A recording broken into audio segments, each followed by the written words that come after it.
This is the Good Neighbor Podcast, the place where local businesses and neighbors come together. Here's your host, Jeff Gardner.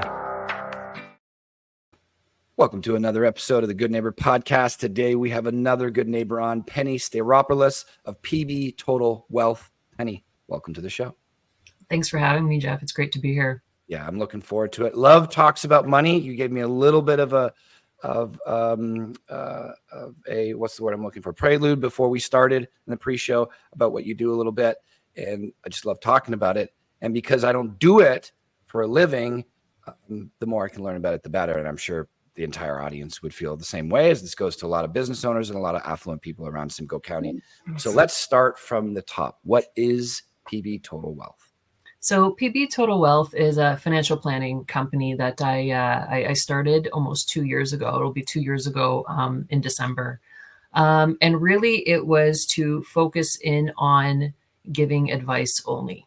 And so being able to provide strategies and being able to provide the expertise and the coaching, the education centered around what an individual needs to just help overcome whatever obstacles they've got going on in their life from a financial perspective.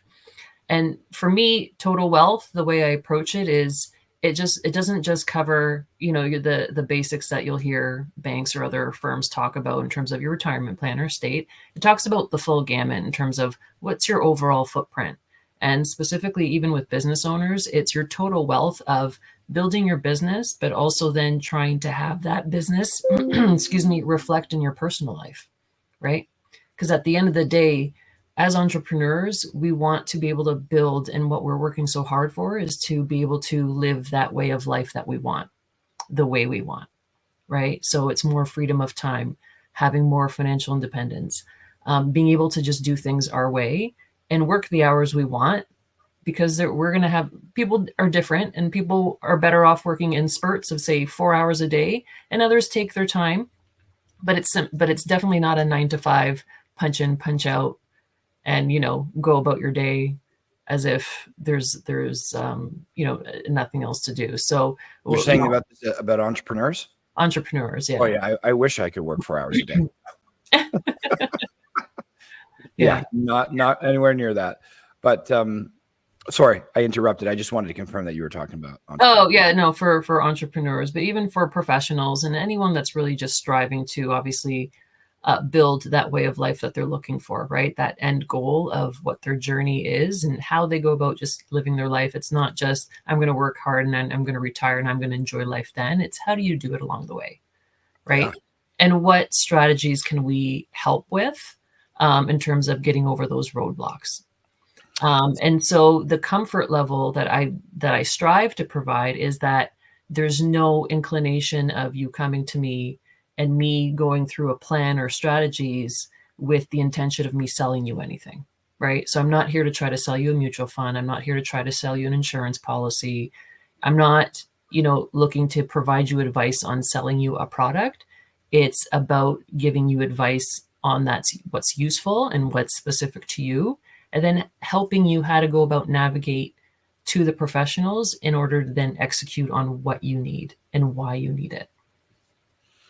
So you're that kind of, okay, so is this like a consultative approach or a financial coach type of thing? You're the center hub. I come to you, you go through all my details, and then we build a plan together, and then you point me in the direction to source out the services, assets that I need to purchase, if any. That's correct. So I'll work with you on, a lot of existing clients that I get already have, right, their financial advisor or whoever, their insurance guy, and that's great that you have them. But typically they're I'm not going to say they're limited, but they tend to focus the planning piece around what more they can do for you in that specific area, if that makes any sense. Whereas I'm looking at expand on that a little bit. So an insurance individual will provide a financial plan centered around how they can help facilitate you getting more insurance, for instance. So they can make more sales. Well, they can make more sales. They believe they're doing the right thing for you. However, the financial plan is specific around insurance, right? For a financial advisor, typically their specific, goal is to center the plan around the investment piece, or how do we put away some extra money every month to grow your investments and sell you this mutual fund, right?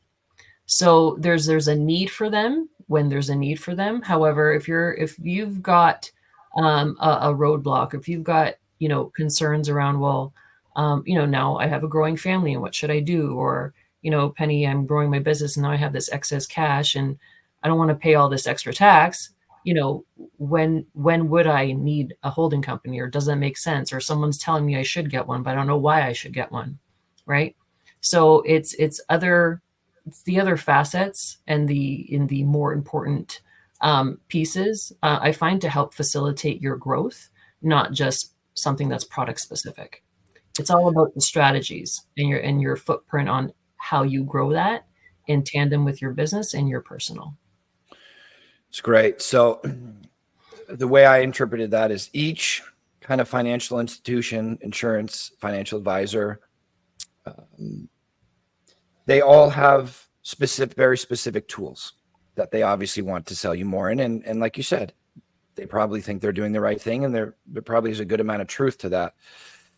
What you have is the full toolbox, if you will, and you use only what's necessary to help move that person forward based on your expertise and knowledge. Rather than being stuck in a specific set of tools, you have an expertise in all of them, essentially, to point them in the right direction, whether it's insurance, investment, whatever it may be. Yeah. From your perspective, because you're that central hub, if I'm understanding this correctly, it's about defining and customizing a more personalized plan to that individual with all the tools at their disposal. That's correct. And it's unbiased from that perspective, because I'm here I'm just here to facilitate what you're looking to overcome. And oftentimes in the conversations and as we're working through the plan, obviously they get more comfortable with understanding where they're at in their current situation and what's open for them in terms of the strategies and what they can actually do longer term. And so more conversations start opening up with, talking about their estate plan or their tax strategies of, okay, well, if I grow in the next 5 years, like what should I start thinking about now versus later, right? And it kind of turns that light bulb in their head. And actually, I do see a lot of clients kind of get that extra rejuvenation of energy, or it helps kind of open up that their business can actually grow in a way they didn't think was possible, if that makes any sense, So do you get involved on the business level as well, the finances within business? I do, from a perspective of just understanding obviously, how profitable their business is. I'm not going to go in with a fine tooth comb and say, well, your operations needs to, you need to tweak this, and this. That's to me, that's more for a CFO or a business consultant that's focusing more on specific operations. But for me, it's just understanding how are you building your equity in the business, and in terms of the retained earnings, or as a shareholder or as an employee plus a dividend earner, like how are you paying yourself, right? What's that blend? What's optimal? And when does it start making sense in taking advantage of extra dividend payments, or looking at the full, your family, or that it's growing, and talking about, well, how can we provide other ways in splitting that income over time, or protecting it for that legacy to be able to transition that wealth at some point to your kids or to the next generation in a way that's protecting, those individuals plus yourself from any unforeseen pitfalls, right? From creditors or from claims, or, I'm working with a business owners now. They're semi-retired. They already have a family trust. They already have, a lot of things established. And you would think, okay, well, what do they need a financial plan for? Well, they've got one of their business arms that's, they're potentially looking to sell some property, and there might be some environmental issues that go along with it. So then it's understanding, okay, well, what are the potential impacts of that? And what if I get sued? How does that impact, our goals and what's going to be left for our kids and all of that. So it's putting together different strategies even from that level, and working closely with legal counsel and tax counsel to really talk about what those options are, what those strategies are. So sometimes it's not so much the cookie cutter, retirement, kids are going to school, so I need an RSP, or, hey, I need life insurance. It's some of the real topics of conversation that happen for business owners specifically that can be unforeseen, but also if you go to a bank, they're not going to be able to help you with that, right? There's no product to sell for that situation. I love it. So you're really optimizing a roadmap for wealth protection, all of these types of things long term. I think it's fantastic. What did I want to ask you? What is it like? Okay, so in my mind, if I come to you, I'm thinking you're going to be a part of my system for a long time. I'm not thinking this is a, meet with her once on a weekend. It's like, no, I'm planning out the next 30 years with you, being 37. So, if I live that long, hopefully I do. But I'm probably going to be planning out the next 30, 40 years, essentially, is what I'm thinking in my head. And you're probably going to be a part of that in some way, because you're a guide. You're going to be guiding me. I mean, that's what it is for the fitness world for me. That's what I used to be. That's what we do in business right now. Like, these are long-term relationships. Some of our clients have been with us for 11 years. And so different milestones that you might think you're looking to achieve in 10 years time might completely change, because now you're in a different position altogether. Right. I may not achieve them. I may pivot. I may have kids all of a sudden. All of these things change. And so I need to reevaluate my conversations with you and just lean on you to be that guide is what it's, how I'm interpreting it. So what is it like working with you? Is it a monthly retainer? Do we do monthly visits, quarterly visits? Like, give me try to paint a picture of what the client experience would be like for you. Yeah, definitely. So the client experience is, again, we have that discovery call. We understand, I gain a much further understanding of what your needs are and your goals. And I outline on the first meeting, basically what I see in terms of what we need to tackle, right? What are the immediate priorities? What are some of the mid long-term priorities? And my fee is based around level of complexity or time it'll take. And so my options are per hour, or I typically put together a package, meaning you have me for 12 months. We're going to work on a few things. For some business owners, that usually ends up being 2 to 3 years, because there are certain immediate needs that actually don't happen in the next 3 months. They're dependent on certain events that are going to happen usually over 18 months, right? So it's flexible from that perspective. But the overall retainer, there is an upfront retainer depending on, again, the complexity and the overall fee that's going to be taken. Usually it's 20%. And then from there, we just work out a payment that's suitable to the client, but also it's usually geared toward the next milestone that we're achieving. So if I'm putting together, a financial plan, there's usually a few drafts and versions that go with it. So it's not just one plan. It's, well, this is what I did. This is the strategies I'm telling you to do. We collaborate, right? So on the first version, we just talk about, based on what your goals are, what are the findings based on the current situation, and then we're identifying certain gaps. And through these certain gaps, we talk about, well, what potential strategies might make sense. And then in the second revision, we're refining what those strategies might be in order to get to that end result that we're looking for. And by the third version, after we've consulted with, if it makes sense that we have to talk to an accountant or a lawyer on certain specific strategies, we're getting their feedback. We're getting specifics on what they would do to help get to those specific strategies and execute. And that final version of the plan highlights all of that, highlights every step, highlights the conversations we've had and why we went from point A to now point C. And so there's a constant reminder, and also basically a reference book for even you, because life happens, you get caught up with other things too. And then you go, penny shit, I don't even remember what we talked about last month. What are we doing again? So it's just a constant reminder and a way to come back to, well, why were we doing this in the first place? And so, you're left with obviously a plan and ongoing conversations and reminders and summaries of, here's the next action plan. Here's why we're doing it. Here's the accountability that you have, and here's the accountability that I have in order for us to get there. So it's very much teamwork. I love it. Yeah. I really do. And then, so let's say I come to you and it's like, listen, I'm making a bunch of money, but I don't know anything about money. I don't have a good relationship with money. You probably be able to find that out very quickly by going through somebody's plan, seeing what their current situation is.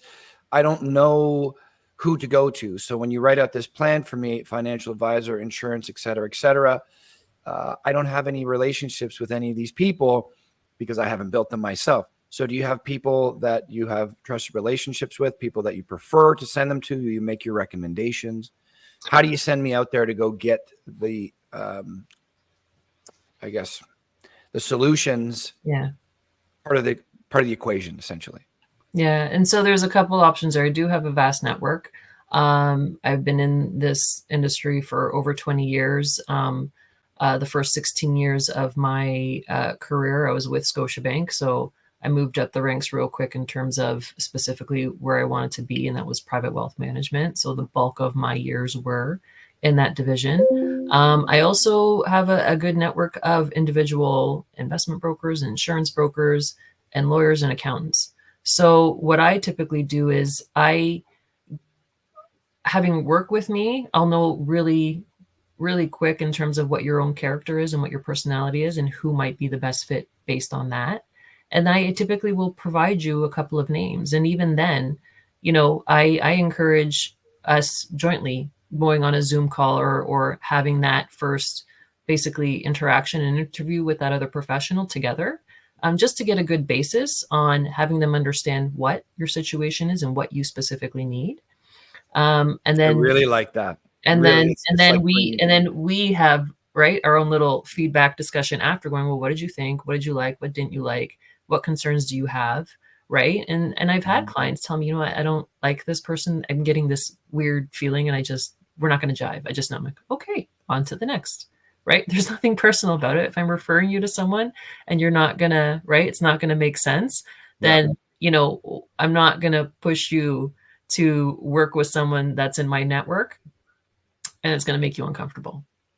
Yeah, I really like that you are doing some hand holding there. I imagine many people would prefer that rather than this uncertainty for us human beings, right? When we're uncertain about something, we often just don't do it. It's like that bill that we don't want to look at, that we let pile up. So if we just have somebody to help us be accountable that also has the expertise to move through these things with us, to navigate these different areas of life, very beneficial, I found, for me. And it seems to be true for many other people. Who is your ideal clientele? Like, who are the people that you're targeting? Who can come see you? Can all of us? Do we have to have a certain income bracket? Do we have to be a certain stage in life? No, actually, I help individuals with all stages of life. I've helped a young professional who started working as a contract instead of salary. And so we were working on, what that regular payroll might be from her holding company, right? Very basic stuff. To obviously very complex, but at the end of the day, it's working with individuals that see the value in working with me and paying that fee essentially, and having it be worthwhile for them, right? I don't have a standard fee for everybody. It's based on, like I said, their background, their complexity, and we work out what's gonna make the most sense in terms of what we can tackle, when we can tackle it, and how that payment plan can work out. So I love that there's some flexibility there. Something, a burning question. I imagine it's for many people. I like reading a fair bit about money. I like learning about it. Just, they don't really teach it in school. I'm sure you hear this a fair bit. There's a number of books behind me that, if they just taught me that basic psychology of money, it's a great book and it's very easy to understand. I'm sure you're aware of it. If they just put that in school, how much difference would we see out there? I imagine a lot. So one of my questions is, because a lot of us are focused on money in some way or another, it is a necessity and in a big part of our life. It gets us the things and the opportunities that we need. And it also gets us through survival mode. Like, you got rent to pay, you got food, you got actual necessities. So money isn't an option. I don't think it should be the focus of life. That's my personal take, but it does need to be addressed in some way. And I think most of us, if we really got down to the nitty gritty, the nuts and bolts of it, what do we really want? Probably something like financial freedom. Now, I know that's defined differently for different people. Some people, financial freedom is being a billionaire. Certainly not for me. Financial freedom for me is simply the gap between my wealth and my expenses. The larger that can be, I'm now pretty much free to do within reason whatever I want to do without having to think about it. I can buy that sweater, I love this one, love my sweaters. And sometimes they're not cheap. So I can go out and do that, or fix my car, or maybe go on that trip, it's rare that I'm saying I really want to do this because of XYZ reason, but I can't because of money. So I have found for me, without a shadow of the doubt, that it's been people like you, because the books helped me, but I'm still on my own. I now understand it a bit better. I could speak the language a little bit better. My competence around money is a little better from the books, but I'm still on my own. So in every category of my life, really, even though I've been in the fitness world for 20 years, personal trainer for 15 of them, and had my own gyms, I still have my fitness guy that I'm accountable to. I still have my nutritionist. I still have the person that I see for sleep, because I found that it reduces my level of stress. It optimizes my program or my system. And yes, there's a cost to it, but the stress alone is worth it for me. I use the money to create opportunities for myself. And I found that to be true in most categories of life. So my question to you is, do you think even if somebody made like 30 grand a year, 150 grand a year, 300 grand a year, like, is there an amount of money that stops us becoming financially free? Or is it just ignorance? Is it just a lack of knowledge? Is it just the know-how? Can I become financially free on 30 grand a year? I think that's based on, you hear about, let's take farming, for instance. Their net profit is what can be 30 to 50,000, depending on if they had a good crop or not. If we look at that, at the end of the day, it's all about how you're living in terms of where you've established your standards of living, right? So to me, it starts with, what are your standards of living, and what is your overall lifestyle cost, and what are you willing to do away with for periods of when there's financial pressures, to be able to, right, weather you through the storm. And when are you able to enjoy a little more freely, a little more liberally, when you have that excess cash, right? So to me, it's first understanding what your standard of living is. And it's all relative. So $30,000 income in a state or a country where the overall cost of living is low, you're probably in the medium income bracket there, right? If you're living in a city like Toronto and you're only making 60 to 80, that's still not enough, right? To even feel like you're ahead.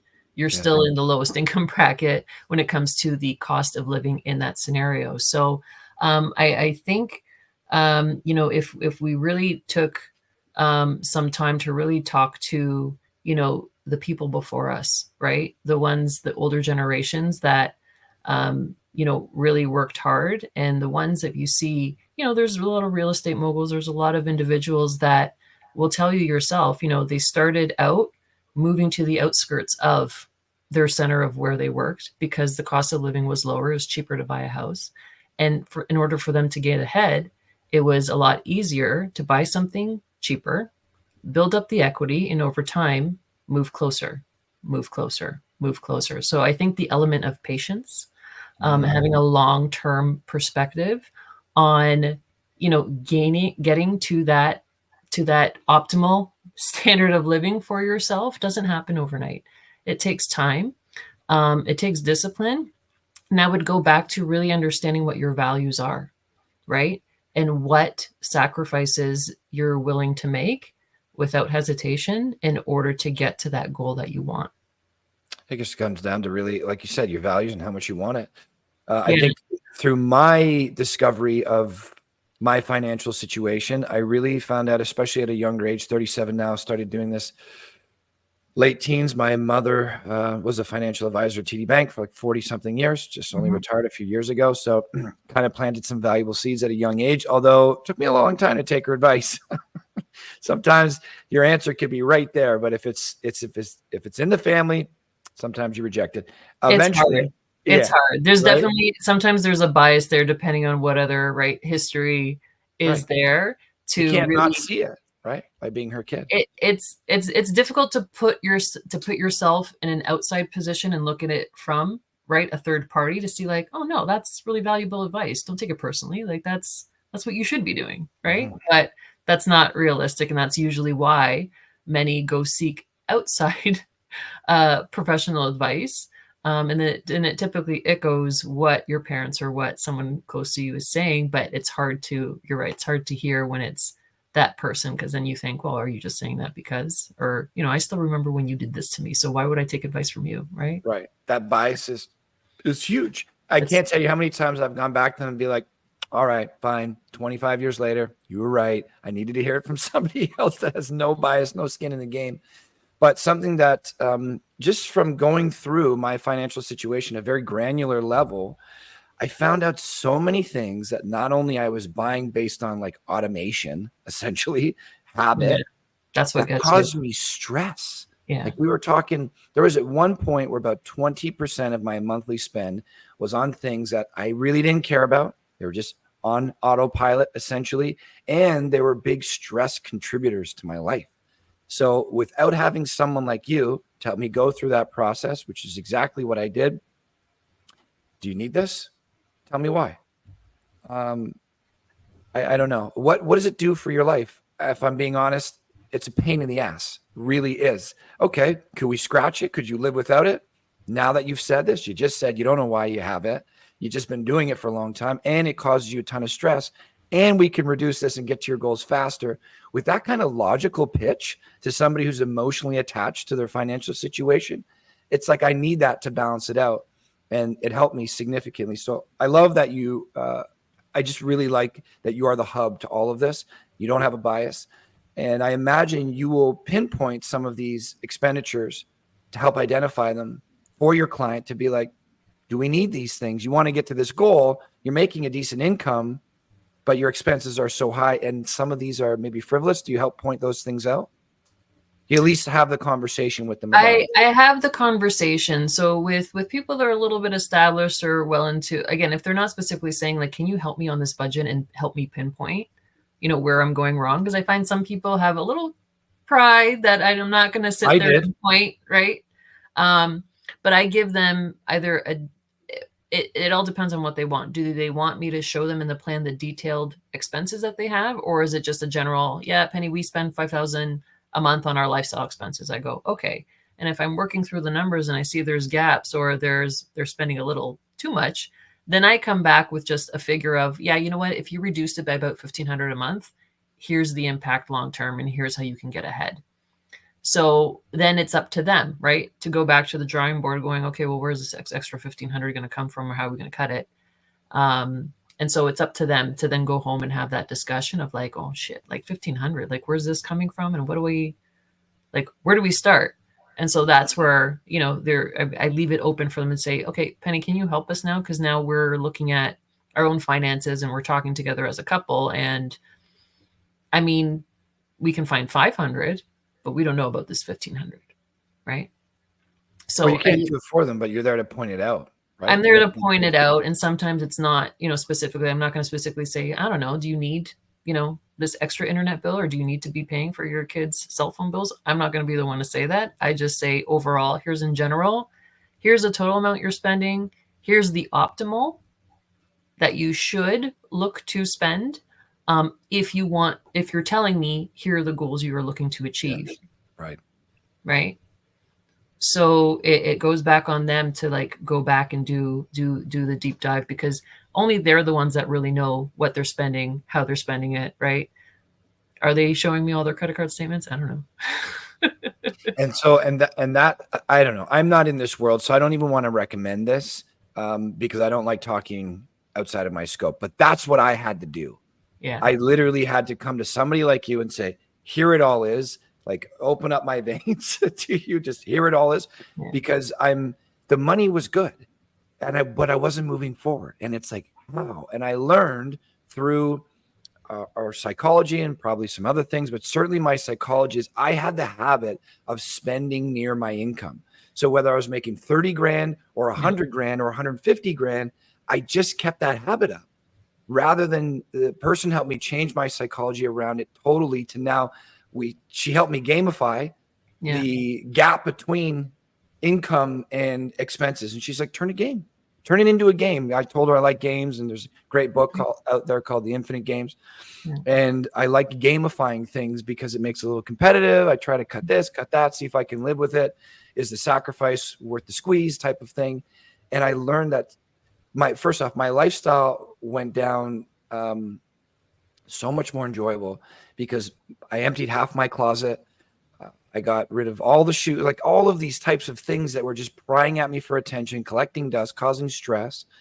And what turned out by the end, and this is what she had to guide me through, kind of like what you're doing, the wealth gap between expenses and income grew, and my stress went down. And I had less stuff to pay attention to. So it wasn't just changing my financial situation. It really was changing the quality of my life in the most dramatic way.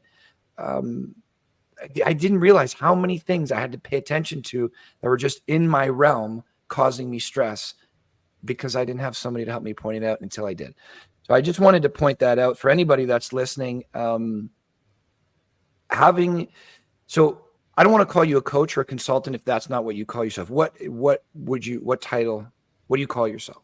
Well, I'm a financial planner and consultant, essentially. Okay. And I will share, similar to your story there in terms of building that habit. What got me through college and my first few years of being into a full-time job. And then, obviously you've got, you're buying a car, you're doing all these things.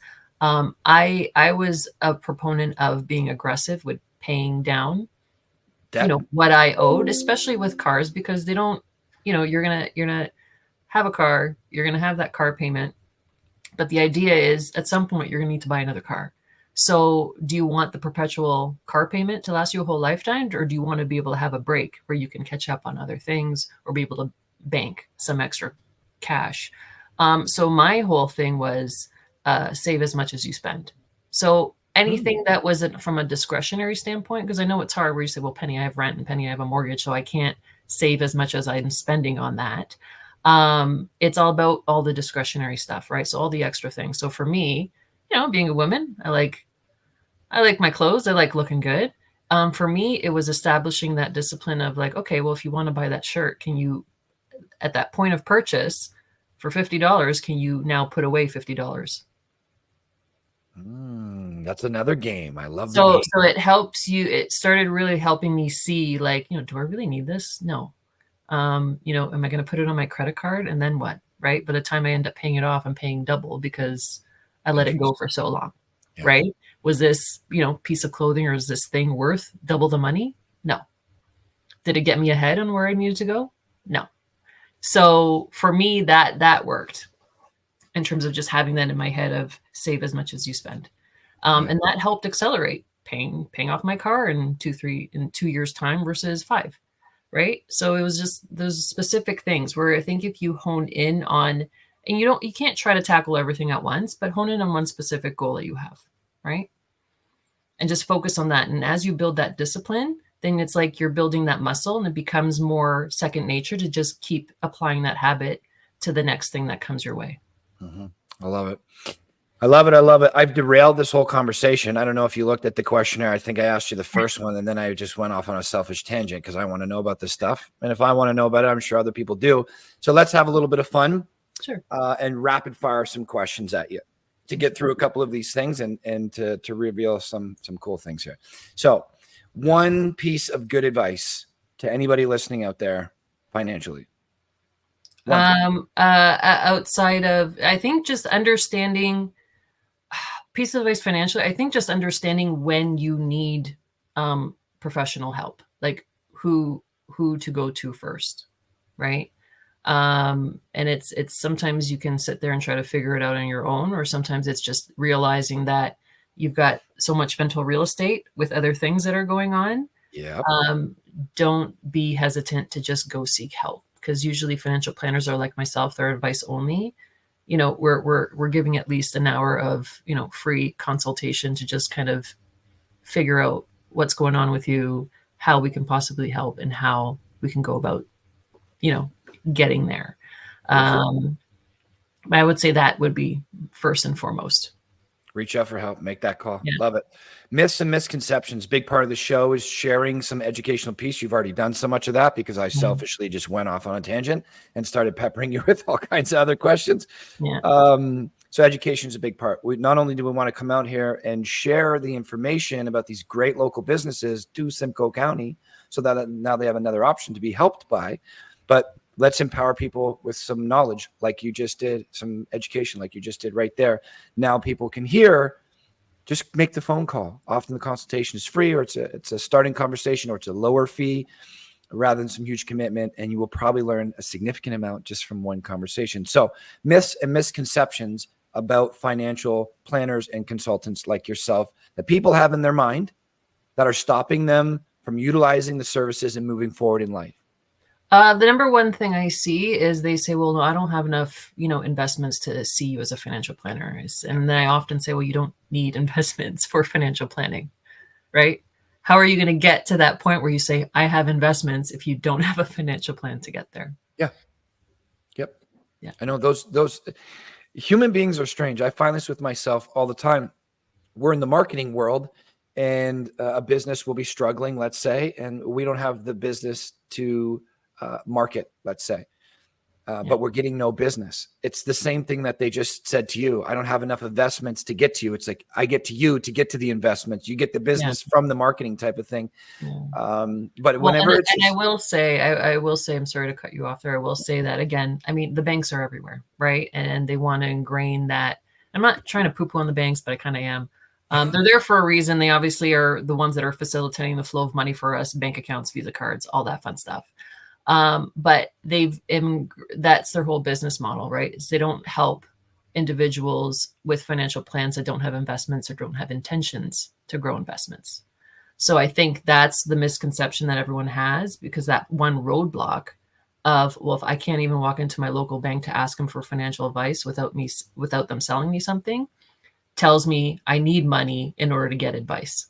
We've been conditioned to believe that. That's now a Right? limiting And belief. so that's the biggest misconception, because, if you have that $500,000 or $250,000 in your RSP, someone when you're walking into the branch for your RSP contribution is going to, tap you on your shoulder going, well, you've reached that threshold of where you should talk to our financial planner about these things. Yeah. And you go, oh, I need a financial planner now? Yeah. Okay. Yeah. So that kind of, that's really what grinds my gears about. Yeah, I bet, right? I mean, when they do that tap on that shoulder, that person's been growing that for ages, and now they finally gained the privilege to have financial planning type of thing. It's like, no, we can start earlier. It certainly was the case for me, and it seems like you're helping many people do that. Let's get into you a little bit. Love the personal side of things. Thank you for sharing so much. That was 40 minutes of me just talking, asking you questions about money. I love you. I could do this all day, Jeff. It seems like it. It really does seem like it. You have the answers ready, and that's why I knew if I went off script a little bit, which I typically always do. Just an interesting conversation. Let's learn some things together. You have an expertise that most people don't have, and so many of us are limited in growth by, I think, our understanding of money. It seems like a very complex formula that we're just not taught. It's just not talked about. It's still taboo to tell people what you make and these types of things, when we'll talk about so many other things and be so vulnerable that money still hides behind the curtains. It wasn't helpful in my life and the people in my world. We talk about it all the time. So we want to learn and grow from each other. So thank you for guiding me along that journey that we just went through. But you specifically, Penny, what puts a smile on your face? Outside of work, what do you do for fun? You know what? I don't know. I come from a old school Greek European household. And for me, it's, cooking. And if someone's enjoying my food that I'm cooking, that makes me happy. Being able to give. So whatever I can do to feel like I'm being of value to the world or to the person or to whoever's in front of me, that puts a smile on my face. Walking my dog, Diesel. What kind of I dog? love spending time with my dog. He's a rescue from St. Lucia, so they call those mixed breeds potcakes. Pot So cakes? he's a potcake. Okay. We call him here. We just call him a goober because he's a goober. And when he's being prim and proper, he's Sir Goober J. Gooberton. So yeah, that's his name, and he fills that role quite nicely. Yeah. It was funny because I was featured in the Investment Executive a couple of weeks ago, similar to just tell my story and share what I do and why I do it. And he was, first and center in the photo op. And in the description there, they told me, well, what is his name? And I say, well, his name is Goober J. Gooberton. So it's officially in print. Nice. Officially in print that he's Goober J. Gooberton. But no, I like walks. I like being in nature. I feel nature gives me a lot of peace, helps me reflect and just clarity. Right. So what puts a smile on my face, this is a long-winded answer, not staring at technology all day long, is what truly makes me happy. And just having, real life conversations with individuals, or just, focusing on my own personal well-being and health, like yoga, and just taking time to just think and reflect without noise. Love it. Great answers. Can we talk about, we all have guilty pleasures. We all have a little salaciousness in us. Outside of all that good stuff that you just shared, which is fantastic. I also love nature, big into fitness, love my animals, and love having great conversations since the podcast. But give us some like dirty little nugget. You like a Netflix show, like you're a horror buff? Are you into reality? Like what do you like?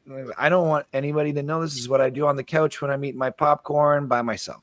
Well, me and my partner, Terry, I kind of take his lead on a lot, but my own guilty pleasure is I like watching cartoons. Hey. Bob's Burger or Great North, those are like my favorite, Perfect. sitcoms. No, from an overall perspective, we kind of have our own themes depending on the season. So right now we're into Justified. Great show. King of Tulsa. I think it's called King of Tulsa with Sylvester Stallone. Yeah. Mm-hmm. That I was a haven't good watched one. it. I hear it's good, but Justified, I haven't watched it. Is great. Yeah, we're getting into the election, so very soon we'll be watching The West Wing all over again. So, things like that. Nice. I love it. Okay, let's pivot a little bit. Thank you for giving us all that. We talk about doing hard things on the show. I mean, even making the phone call to you can be a hard thing. I may be addressing things that I don't want to address. I'm shameful about whatever it is with money. There's so many emotional entanglements in there. That in itself could be a hard thing. And I know many people out there are not making that call because there's some embarrassment or something like that. Running a business is hard. Being a human is hard, right? We all have our own Lord of the Rings story, and there's a lot of hardships that happen in our life. And I think we really have mainly two roads. We can choose our hard, or our hard gets forced onto us. An example of that would be like the pandemic. An example of choosing my hard is like going back to school or going to the gym or having that hard conversation with a loved one, because I know it's worth it, pain in the moment for long-term reward type of thing. And I really look at it as, in many cases, if we don't choose our hard, like if I don't choose to consider my overall physical and mental fitness, that hard will be forced upon me by becoming overweight, blood markers, hormones, brain chemistry, all that kind of stuff will eventually atrophy over time because it was not addressed. So hard is happening one way or another. Yeah. And I look at it for me as typically when I choose my hard, I'm rewarded long-term for it. A little upfront pain rather than pleasure for long-term reward. It seems like when we go for comfortable things or pleasurable things in the moment, we get that little hit of dopamine, but there tends to be some consequences. There's always a cost for the thing. It just seems like if you do the hard first, that's the cost up front. We pay that bill first, and we get the long-term reward. So we choose our hard gets forced onto us. Everybody has a sense of hard, and we want to be a part of the conversation that embraces the hard rather than some of us. I was included in this. I'm sure I still have moments of weakness now too, where I feel like a victim of my heart. It's a burden. Why me? Why can't life just be easier? And then I forget in that moment. I just had a client yesterday, gave me a really hard time. I was pissed about it. I stayed up like 2 hours late, just lying in bed, just ruminating on it until I got out my Remarkable, which I will plug because I want everybody to have one of these. It is phenomenal. Feels like you're writing on paper. Endless pages, no more notebooks. But anyways, that's my shameless plug for Remarkable, not an affiliate of theirs at all. And then I just start writing about like, why are you letting this do this to you? Is this meaningful in the grand scheme of things? No, it isn't. And if I find a way to make this person happy, I will therefore become more valuable and learn a new skill. So there's an opportunity in this. And then the mind starts coming down. So we want to be a part of that wave. There's many other people, great leaders out there talking about this embracing of the darker sides of life or the harder sides of life, because we grow through discomfort. So we love to ask the guests on the show, any trials, tribulations, hardships that you've been through that probably sucked in the moment, as they almost always do. Heart has a symptom, and it often doesn't feel that good. But when you look back at that experience in hindsight, you wouldn't remove that ingredient that's now made up the recipe that is you, because that experience has led you to living the life you do today.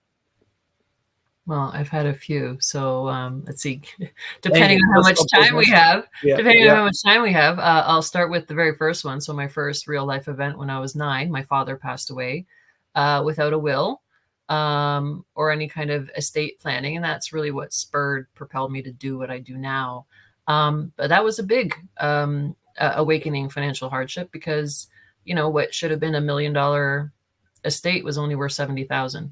So that was in tandem with, again, him not taking the proper advice, over leveraging, not including my mom in any of the day-to-day decisions. So it was very much an old school European marriage where, the wife is tasked to just take care of the kids, take care of the house, and not be, not ask questions about finances. Mm-hmm.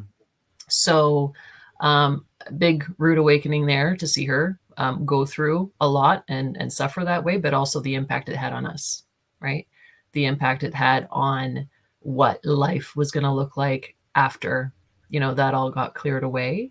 And for a long time, it was very much that. It was, at the age of 12, looking at whatever part-time jobs I could get and, being able to earn that little extra income to buy the shoes that I wanted or buy that extra shirt that I wanted and not get made fun of at school because I kept wearing the same thing every day.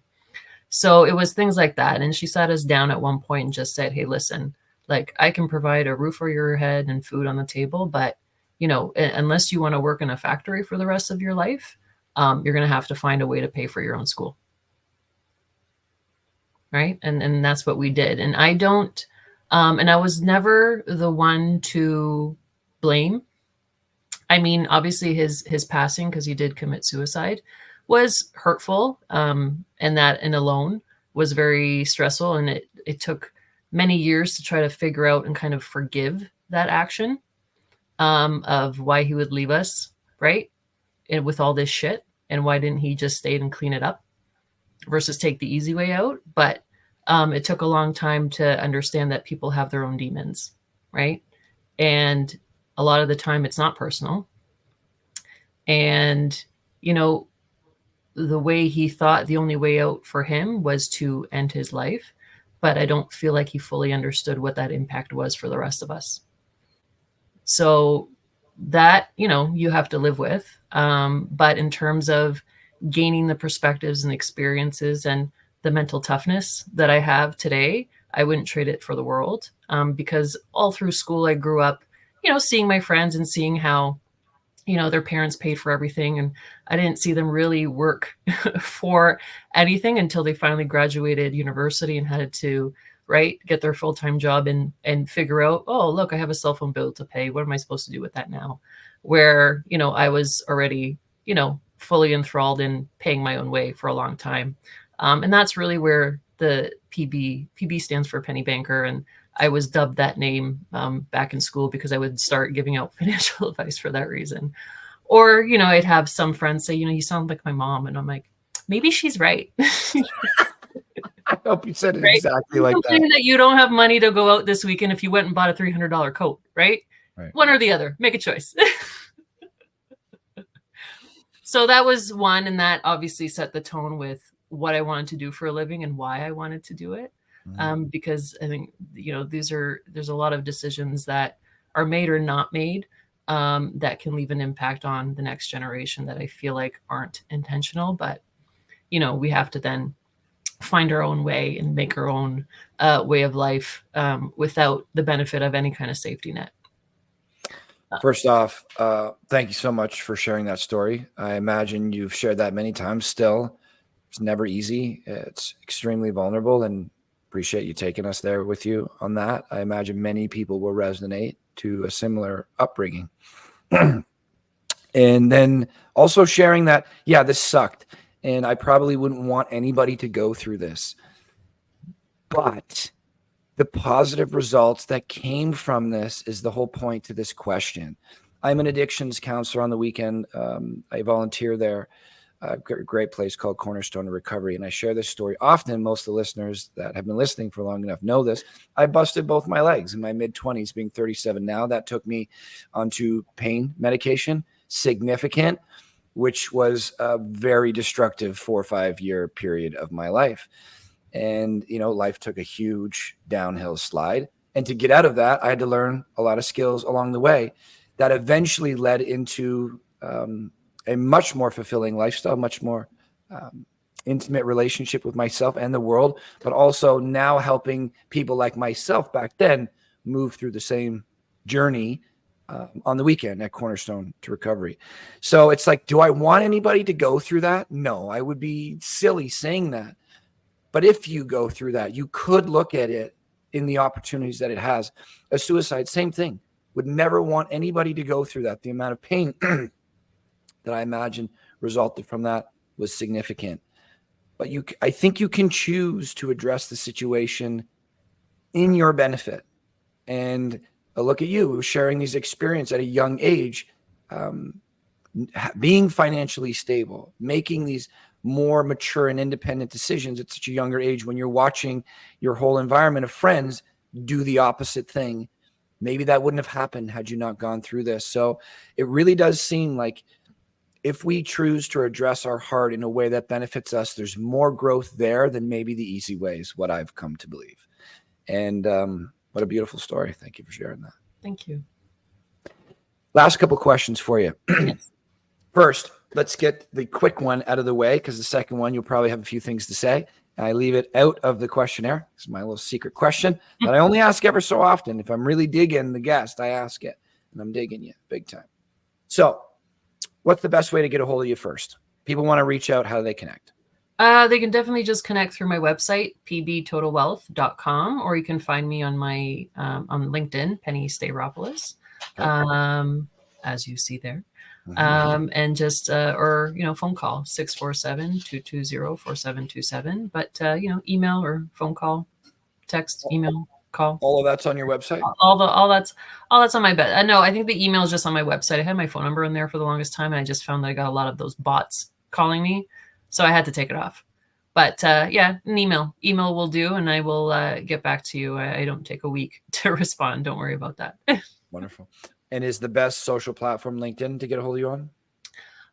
LinkedIn, I find is the best. I am on Instagram, but I just find in terms of level of followers and who's there, I'm more than happy to reach me there. My handle is at pbtotalwealth. You can find me there as well. I just find that the more serious ones do take the time to go to my website and, read through a little bit what I do, how I can help, and then they reach out through there. Beautiful. Last question for you. So yes. This podcast is without a doubt an extension of me, my values, what I appreciate and am interested in life. And most of those things are inked onto my skin. I take life very seriously so that I can have a lot of fun. It's my kind of juxtaposition between those two things. People say, don't take life too seriously. It's like, no, I take it really seriously because I really want to do it well and have a great time doing it. I don't want to mess around with the limited time I've been given, and I have no idea how much time I will be given. It's very much out of my control. So I only talk about a few things. I talk about entrepreneurship, fitness, mental health is a big one. Mentorship is a big one. Impact and purpose. Mm-hmm. That's a big, big one that really changed the whole trajectory of my life. That's what this question is about. I was very lucky to bump up against a wonderful human being who is a mentor of mine, early 20s, changed the trajectory of my life, changed the way my business was, taught me about marketing, how to operate a business, taught me about community, taught me about so many things, but it was all rooted in what do you want your impact to be? Where's your purpose? What is Jeff's born, Jeff's dies? What is the net result? Essentially that hash mark on the headstone. What is the is the net result. That's your impact. What do you want it to be? I never considered it before. At 2021, I was like, girls, cars, parties, fun stuff, popular, all the superficial things that a young 20-year-old wants, totally veering off the wrong course until you hit a brick wall and hopefully come back. That's what happened to me. But she was a big influence on that, teaching me about my impact, essentially. And I know what it is now. I know what I want it to be, and it's mainly here. And it keeps me rooted. It's my North Star. It's my compass to make sure that I'm going to put my finger in a lot of sockets and get burnt. I get that. I'm going to fumble and fail and hopefully fumble my way into fulfillment and contentment is my version of success. Just to enjoy life. And that impact, that purpose, same two sides of the same coin, essentially, helped me get there because she helped me recognize that. So we love to ask the guests on the show, what would you like your impact to be, Penny? My impact overall is I just want people, leaving the relationship or having that experience and then walking away with just having the confidence to be comfortable in any situation. To me, that's the key. And that's been a driving force even for myself, because I've had, obviously, life throws you different curveballs. Life throws you different relationships that are really just life lessons. And it's easy to just crawl, on the floor in a little ball and cry about it. But to me, it's really more valuable and worthwhile and meaningful to just walk through the pain to get to the other side versus be stuck in it. So just knowing for yourself, you can do it.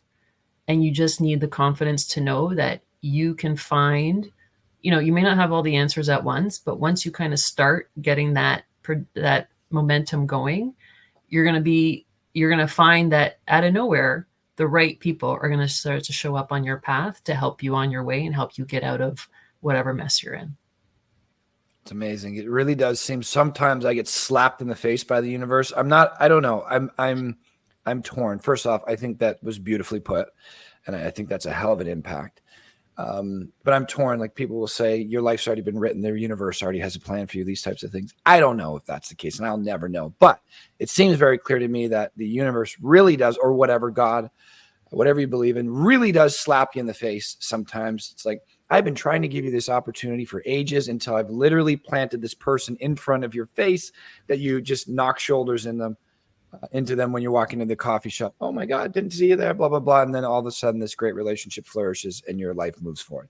It's incredible how it works. I don't pretend for a moment to understand it, but I believe it is true, what you just said, especially if you're living in alignment with some pretty decent values, which are simple, honest, good person, try to do the right thing. Common sense pretty much leads you there. Yeah. Try to do more good than bad. And you will find the right people along the way because they're kind of on the same path. It just takes a little bit of time to bump into them. Maybe this conversation right now was one of those exact things. You've been a pleasure talking to you, Penny. Thank you for letting me just pick away at all those great questions outside of our normal, very interested in what you do, hence all the extra questions, your beautiful story, the eloquence at which you put everything. It was great speaking to you. Oh, it was a pleasure, Jeff. Thank you so much for having me on. Absolutely. Thank you. Thank you for listening to the Good Neighbor Podcast Midhurst. To nominate your favorite local businesses to be featured on the show, go to gnpmidhurst.com. That's gnpmidhurst.com or call 705-413-3775.